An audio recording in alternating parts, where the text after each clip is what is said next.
I will sweep away everything in all your land, says the Lord. I will sweep away both people and animals alike. Even the birds of the air and the fish in the sea will die.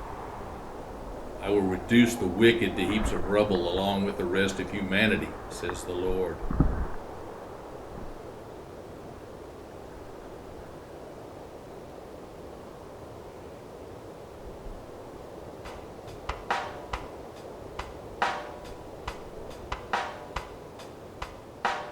Jesus loves me.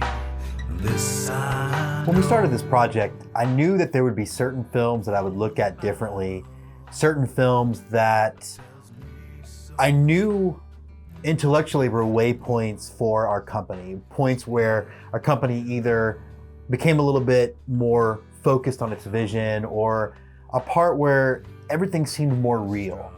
And most of the time I didn't know we were having those moments until those moments were past.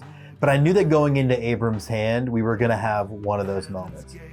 You know, growing up, I was always a big horror fan. And, you know, I'll admit, I'm not your deep dive horror guy. I'm not the guy that watches a lot of foreign stuff. I mostly like, I guess, what you might call popular horror. But I am also a kid who grew up at the video store, renting things like Uncle Sam or Chopping Mall based on the cool cover. So I've always loved it. Some of my favorite films, my two favorite horror films of all time, you know, are The Exorcist and Halloween. But when I went into film studies, I became an even bigger fan. And horror movies work because they are a reflection of our darkest selves. They are a reflection of the parts where our society maybe isn't perfect. And they are a great avenue to make really politically minded films. And those of you who know my oeuvre, that know all the work we've done, know that I'm not really a political filmmaker. I don't do a lot of that stuff. I leave that to people that I think are a little bit more in tune with that type of thing. I always think of Cedric when I think of those types of movies. But Abram's Hand is very much a political film. And the caveat that I will bring out when I talk about Abrams is we started our film before Red State was announced. We wrapped our film before Red State was shot. Red State has Kevin Smith, and so therefore they edited faster. But there's this very similar, at least attempt at a story that what we tried to do with Abram's Hand that Kevin Smith tried to do with Red State. I'm not going to get into whether or not I think our film is better or worse. I do think that we ended up making a horror film that made a lot of top 10 lists in some different countries for independent horror. I'm very proud of the film. Abram's Hand follows the Church of the One True Savior, and they are my stand-in for the Westboro Baptist Church. I am not a fan of those guys. I am pretty open about the fact that I think they get religion wrong. They get Christianity wrong. And they are an example of free speech that's problematic for people because they have to be protected. They have to be able to say what they want to say, even though I find it abhorrent and disgusting. But I took their ideas and I said, what if they took it one step further? And what if they decided that the way to save people that they love is by delivering them to Jesus through violence? And that was what Abram's Hand is about. At some point, it becomes very much a slasher film. It's a slasher film with a conscience. It is, I think, saying a lot of things about our country through what I think is a pretty cool horror movie. Writing the film was fun, and it was something that I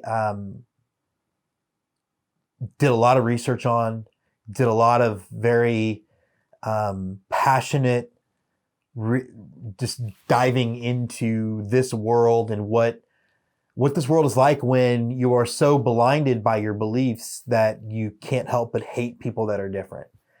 And I think it's something that we're seeing. I think that it explains not just the Westboro Baptist Church. I think it's what explains extreme radical Islam. I think that oftentimes in the history of our world, not just our country, we have seen religion turned into being the thing that religion professes itself to be not be about, which is violence. So we set up this situation where The storyline is probably pretty typical for a slasher movie, in the sense that it's about a bunch of kids who go camping in the woods. The difference with our film, and I'm not saying we did anything cutting edge. Those of you who know me know I hate that when filmmakers talk about what I tried to do had never been done before.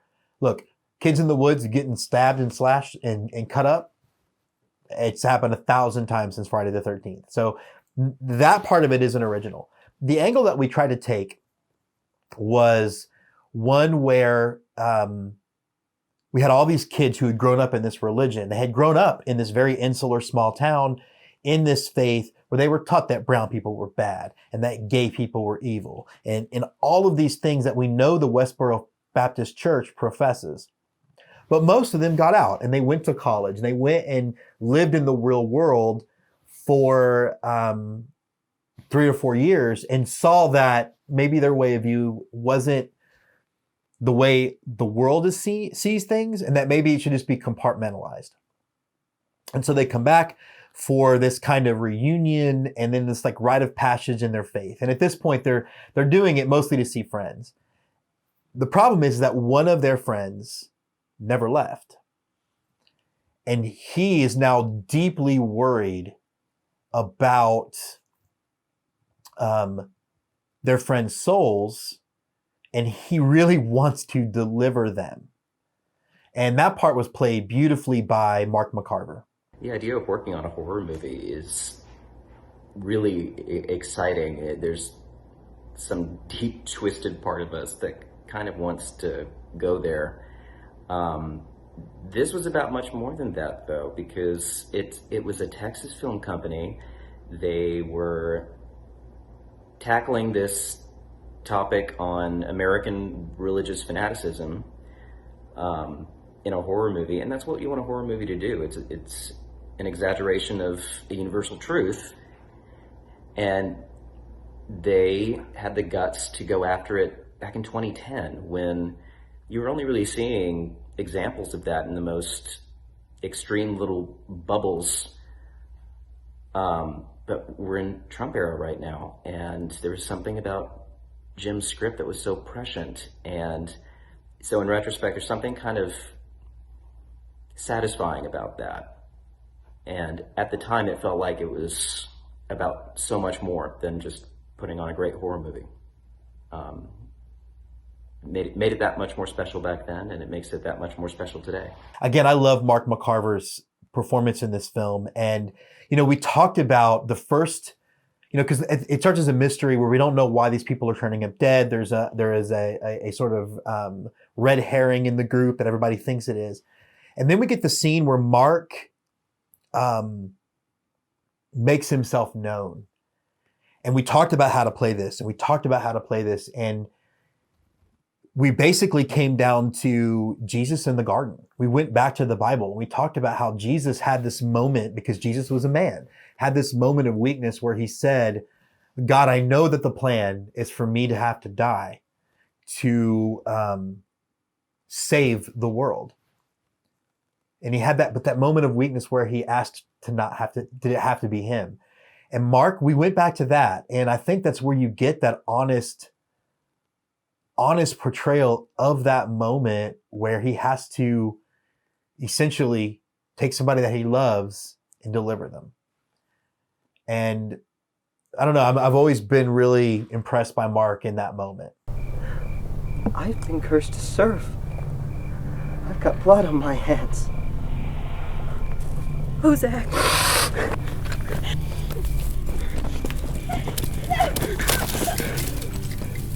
You're at the crossroads, Lily. I've been told it's time to send you home.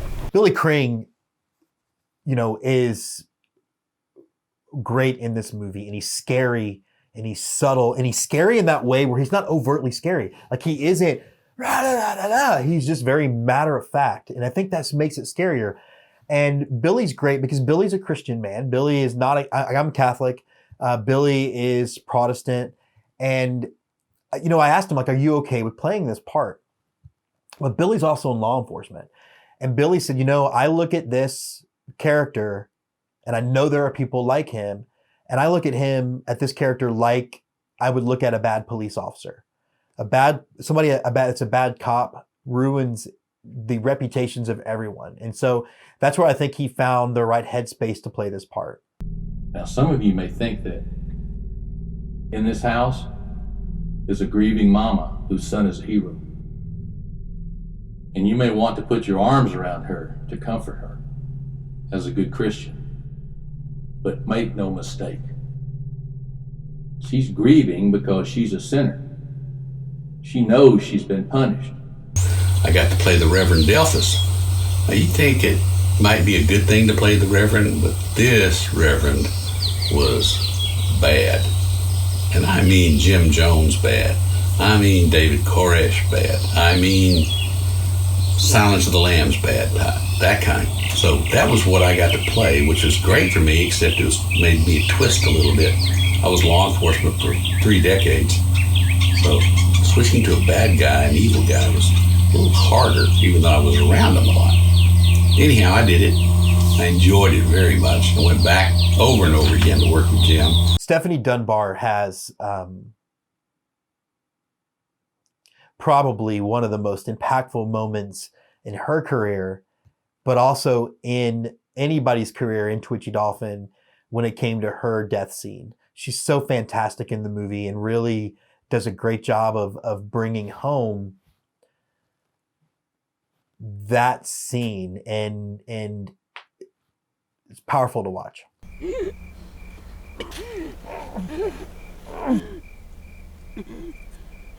Jesse, you gotta get up, okay? You gotta get free.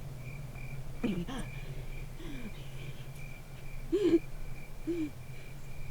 think I'm done.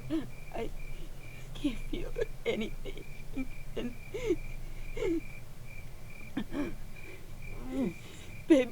Baby, listen, please. I'm sorry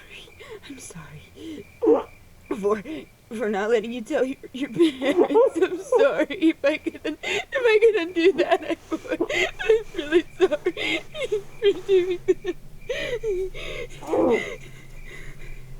God, you stay away from him. You stay away from him. Please don't touch him, please. So I really loved working on Abram's Hand. It was